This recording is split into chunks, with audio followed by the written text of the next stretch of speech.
Donald Trump on social media blasting out a provocative video going straight for the jugular of Hillary Clinton. It doesn't matter. It doesn't matter. It doesn't matter. What difference at this point does it make? Let's bring in Emily Tish Sussman, campaign director at the Center for American Progress Action Fund, and Larry O'Connor, morning radio host in Washington and editor-at-large for IJReview.com. Great to see the both of you. So, Emily, it looks like Trump is going to social media and launching the missiles. Social media is really where he likes to live.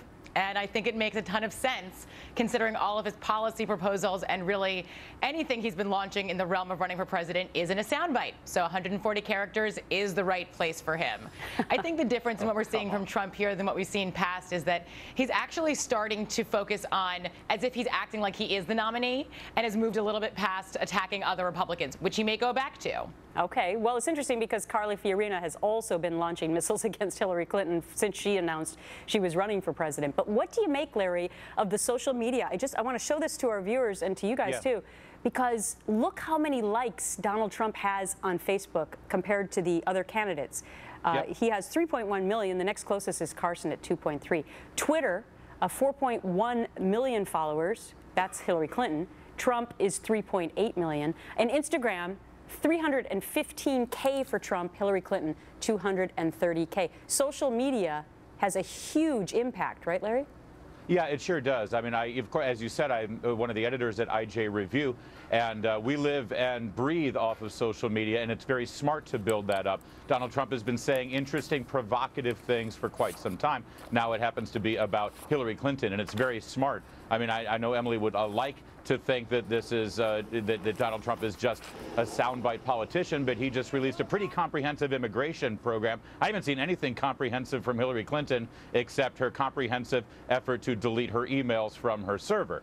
So I think Trump is doing the right thing. Go after a very unpopular candidate, and I hope all the other candidates do this as well. The Republicans should stop talking and aiming at Donald Trump and start aiming at Hillary Clinton. So it's interesting because Governor Scott Walker, he has been watching Republican outsiders gain traction in the polls, something we've been talking a lot about on this show. Well, now he's blasting Republican leaders in our nation's capital today, looking to position himself as a Washington outsider as well, even though he's a governor. I want to be that nominee who lays out a clear contrast. It says not just that we're against Obamacare, but here's what we're for, and here's how we make it happen, and here's how it's driven in a way that's about your freedom. It's not about more government. It's about getting government out of the way and putting freedom into your hands and the hands of the American people. All right, so Emily, what do you make of that? Now we actually have a sitting governor who's trying to tell everyone he's not a politician.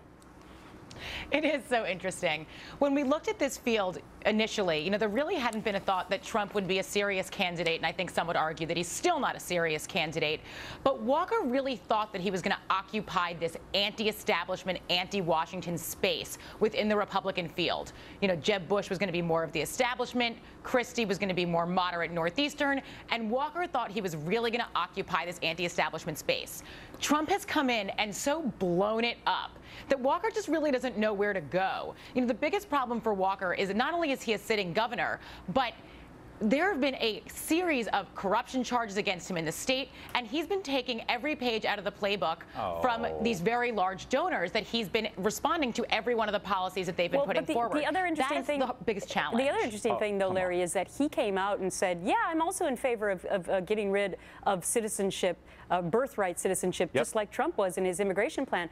So he's now not really criticizing Trump either. I mean, I think in general, the other candidates just have no idea what to do about the fact that they are politicians and what they should do about Trump, right? Well, and let me just say, it's not necessarily anti-politician as much as it is anti-Washington, D.C. Gretchen, I'm the last remaining popular Republican in Washington, D.C., honestly, and it's because I'm a radio host instead of a politician. By the way, Emily, there have been, you're correct, a lot of bogus corruption charges against Scott Walker. None of them are real, and all of them have been dismissed. Scott Walker is a very smart man, and unlike his other governors who are in the race, like Chris Christie or John Kasich, he really can't say that he's an outsider. He's done something at a state, a very red state, Wisconsin, and he's done it very well. It's a very smart move from Scott Walker. He's a smart guy. He's in this for the long haul. All right. Emily and Larry, great discussion. Thanks much. Thanks.